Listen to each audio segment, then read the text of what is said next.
24 ঘন্টার ক্ষতিপূরণ নির্বাচন কমিশন আমাদেরকে দিতে হবে। বিশ্ববিদ্যালয় এই প্রশাসন এই বড় বড় শক্তিগুলোর কাছে জিম্মি হয়ে যাচ্ছিল। এগুলো কি নির্বাচন না আসলে কারোর চাপে মানে তাদের কাছে আসলে ক্ষমতা তুলে দেওয়া?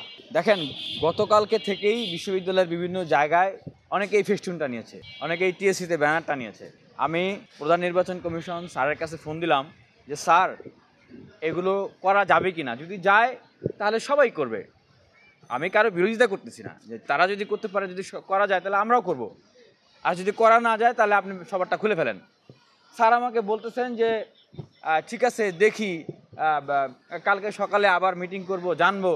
তখন বললাম যে স্যার, এই যে আপনারা যে 12 ঘন্টা 24 ঘন্টা টাইম নিচ্ছেন, এই 12 ঘন্টা 24 ঘন্টা টাইমে কেউ প্রচারণা করতেছে, আবার কেউ করতে পারতেছে না, এবং আজকে দেখেন এখন পর্যন্ত কিন্তু ফেস্টুনগুলো খোলা হয় নাই। তাহলে তার মানে কি, যে তাদের প্রভাবের কাছে স্যার এখন মাতানত। আবার আরেকটা ছাত্র সংগঠনের কারণে একদিন মেয়াদ বাড়িয়ে দেওয়া হলো। এখন স্যারকে বলবো যে স্যার, আপনারা যদি মানে এই ডাইরেক্টই বলতেছি যে এই ছাত্র দল ছাত্র শিবির তাদের প্রভাবের কাছে যদি আপনারা না পারেন, তাহলে আপনারা কাজ করেন, আপনারা তাদের মানে নির্বাচনের ফলাফল ঘোষণা করে দেন, তাদের কাছে ক্ষমতা দিয়ে দেন।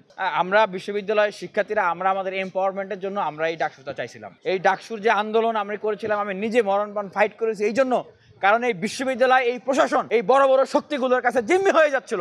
এই জন্যই আসলে ডাকসুর জন্য এই আন্দোলনটা করতেছিলাম। সাধারণ শিক্ষার্থীদের কথা বলার কোনো জায়গা নেই। আবারও আগের মতো প্রশাসনগুলোতে এইভাবে করে দলীয় লেজুর ভিত্তির রাজনীতি শুরু হয়ে গেছিল।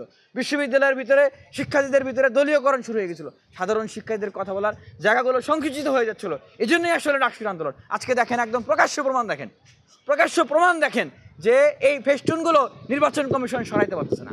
24 ঘন্টা হয়ে গেছে। এই 24 ঘন্টা যারা ফেস্টুন করে নাই, আমরা করে নাই, আমরা শৃঙ্খলার ভিতর থেকে প্রধান নির্বাচন কমিশনের কাছে বারবার জানতে চেয়েছি। এখন এই যে 24 ঘন্টা, এই 24 ঘন্টার ক্ষতিপূরণ নির্বাচন কমিশন আমাদেরকে দিতে হবে।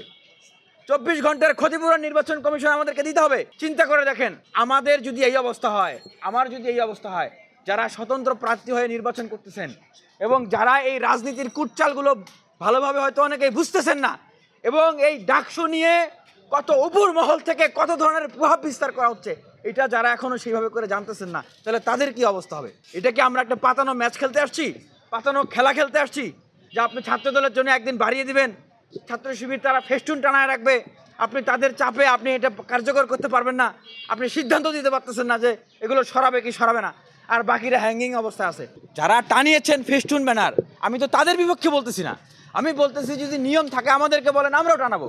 নিয়ম না থাকলে সবারটা তুলে ফেলেন। আমি তো কারো বিরোধিতা করতেছি না রে ভাই, কিন্তু ওনারা মানে বৈধ না অবৈধ টানাতে পারবে কি পারবে না, এই যে একটা মানে কৌশল অবলম্বন করে কাউকে ফেভার দিতেছে, বা কারো প্রভাবের কারণে ওনারা আসলে সিদ্ধান্তটা নিতে পারতেছে না যে সরিয়ে ফেলবে।